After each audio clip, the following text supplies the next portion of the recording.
கர்த்தருடைய பரிசு நாமத்திற்கு ஸ்தோத்திரம் உண்டாவதாக. இன்றைய ஜீவவார்த்தை நிகழ்ச்சியை கேட்டுக்கொண்டிருக்கும் அனைவரையும் கர்த்தருடைய பரிசு நாமத்தினால் வாழ்த்துகிறேன், ஆசீர்வதிக்கிறேன். இன்றைய தின தியானத்திற்கு தேவன் கொடுத்த வேத பகுதி, அது சங்கீத புஸ்தகம் 34 சங்கீதம் 4 வசனம். சங்கீதம் 34:4.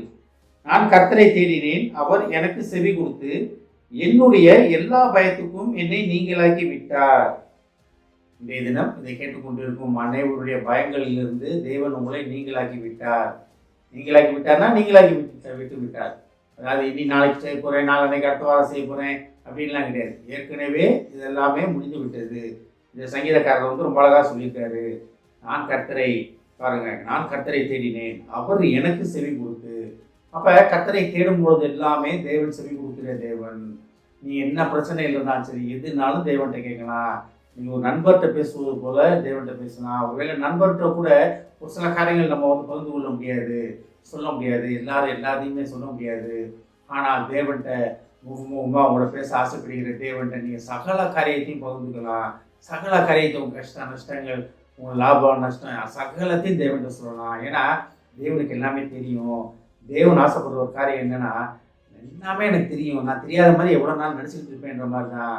வீட்டில் அப்பா அம்மா பிள்ளைங்க எங்கேயாச்சும் போய் ஊர் சுற்றிட்டு வருங்க.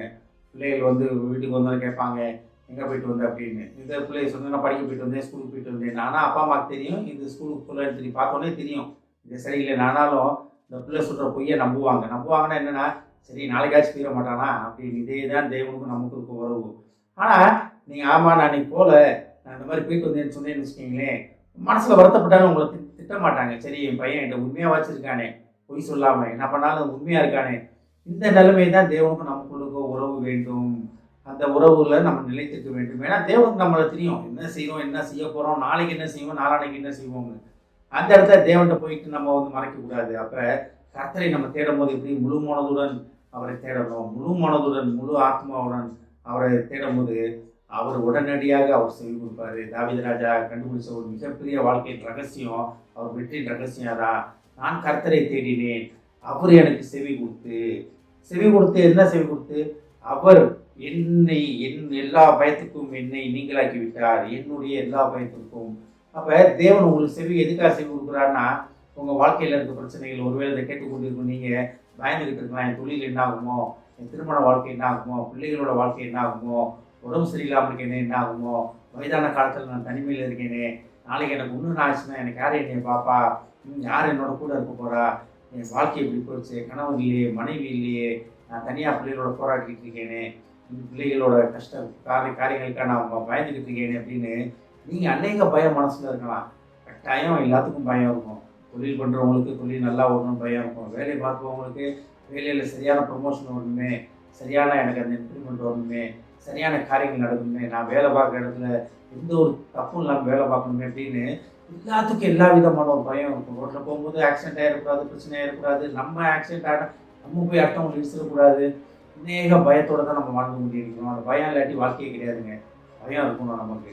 நம்ம தவறு பண்ணிடுவேணும், தேவனுக்கு ஒரு திட்டத்தை விட்டு விலகி போயிடுவேணும், அந்த பயம் இருக்கணும். ஆனால் தான் தாவீது ராஜா ரொம்ப அழகாக சொல்கிறாரு, நான் கர்த்தரை தேடினேன், அவர் எனக்கு செவி கொடுத்து என்னுடைய எல்லா பயத்துக்கும் என்னை நீங்களாக்கி விட்டார். அப்போ கர்த்தரை தேடும் போது நீங்கள் கர்த்தரை பேசுகிறவர்களாக காணப்படுவீங்க. அப்போ தேவனுடன் முகமுகமாக பேசும்போது தேவன் உங்களுக்குள்ள வழிகளை அவர் செவைப்படுத்தி விடுவார்னா நீ என்ன செய்யணும் செய்யக்கூடாதுன்றதை உங்களுக்கு அதிகாலையிலே சொல்லிடுவார். காலையில் அவர் தேவ சமூகத்தில் அமர்ந்திருக்கும் பொழுது அப்போ நீங்கள் எதை கண்டு பயப்பட தேவையில்லை. ஏன்னா உங்களுக்கு ஆலோசனை கொடுக்குறவர் சர்வ வல்ல தேவன், மனித ஆலோசனை கிடையாது. தெய்வ ஆலோசனையை கேட்டு நீங்கள் நடக்கும்போது உலக ரீதியான பயங்களுக்கு உலக ரீதியான பிரச்சனைகளிலிருந்து தேவன் உங்களை அதி அற்புதமாக பாதுகாத்து உங்களை வழி நடத்துவார். ஒருவேளை இன்றைய தினம் நீங்கள் பயந்துக்கிட்டு இருக்கீங்களா, வாழ்க்கையில் கடந்த காலத்தை பற்றி பயந்துக்கிட்டு இருக்கீங்களா, வருங்காலத்தை பற்றி பயந்துக்கிட்டு இருக்கீங்களா, எதுக்கும் கவலைப்படாதீங்க. தாவீது ராஜா சொன்ன அதே மாதிரி நீங்கள் மறுபடியும் இன்னும் சொல்லுங்கள், நான் கர்த்தரை தேடுவேன், நான் கர்த்தரை தேடும் பொழுது கர்த்தர் எனக்கு செவி கொடுப்பார். எனக்கு செவி கொடுக்கறது மட்டும் இல்லாமல் என்னுடைய எல்லா பயத்துக்கும் என்னை நீங்களாக்கி விடுவிப்பார் அப்படின்னு நீங்கள் திருப்பி இதை சொல்லிக்கிட்டே இருங்க. கர்த்தர் உங்களோட பயங்களிலிருந்து பரிபூர்ண விடுதலை கொடுப்பதற்காக கர்த்தர் உங்கள் அண்டை காத்து கொண்டிருக்கிறார். ஜெபிப்போம். எங்களை அதிகமான அட்மிட் பண்ணோம் பிதாவே. கர்த்தாவே, நாங்கள் உண்மை தேடும் பொழுது நீர் எங்களுக்கு செவி கொடுத்து எங்களுடைய எல்லா பயத்திலிருந்து எங்களை நீங்களாக்கி விடுவிப்பேன் என்று சொன்ன மகா திருப்பியான வார்த்தைக்காக நன்றி ஆண்டவரே. ஏஸ்தாமே உலகத்தில் உள்ள பிரச்சனைகள், உலகத்தில் உள்ள காரியங்கள், உலகத்தில் உள்ள கஷ்டங்கள், போராட்டங்கள், குடும்பத்தின் காரியங்கள் அனைத்துக்கும் நாங்கள் பயந்து கொண்டு இருக்கிறோம் ஆண்டவரே. காரியம் என்ன ஆகுமோ, எப்படி நடக்குமோ, என்ன செய்ய போகிறோமோ, என்ன நடக்கிறது என்று தெரியாமல் புரியாமல் நாங்கள் தவித்துக் கொண்டிருக்கும் வேலையிலே தகப்பனே, நீர் எங்களுக்கு செய்து கொடுத்து எங்கள் எல்லா பயத்திலிருந்து எங்களை நீங்களாக்கி விடுவித்து விட்ட மகா கிருபைக்காக நன்றி நன்றி நன்றி ஆண்டவரே. இதை கேட்டுக்கொண்டிருக்கும் ஒவ்வொருவரையும் முதுகத்தை தெரியணுமாப்பா, ஒவ்வொரு குடும்பத்தையும் முதுகத்தை தெரியணுமாப்பா. குடும்பத்தின் காரியங்களை நீர் ஆசீர்வதியும் ஆண்டவரே. ஏசாமே குடும்பத்தின் அப்பத்தையும் தண்ணீரையும் ஆசீர்வதிக்கிறோமாப்பா. ஏசாமே அன்னையருக்கு அவர் உதவும் பாத்திரமாக கேட்டுக்கொண்டு ஒவ்வொரு குடும்பத்தையும் நீர் மாற்றி எடுத்து நிலையில் நிறுத்தியதுக்காக நன்றி ஆண்டவரே. வாய்த்தின் ஆவியை எடுத்து உற்சாகத்தின் ஆவியால் அவர்களை நிரப்பிய மகா கிருபைக்காக நன்றி ஆண்டவரே.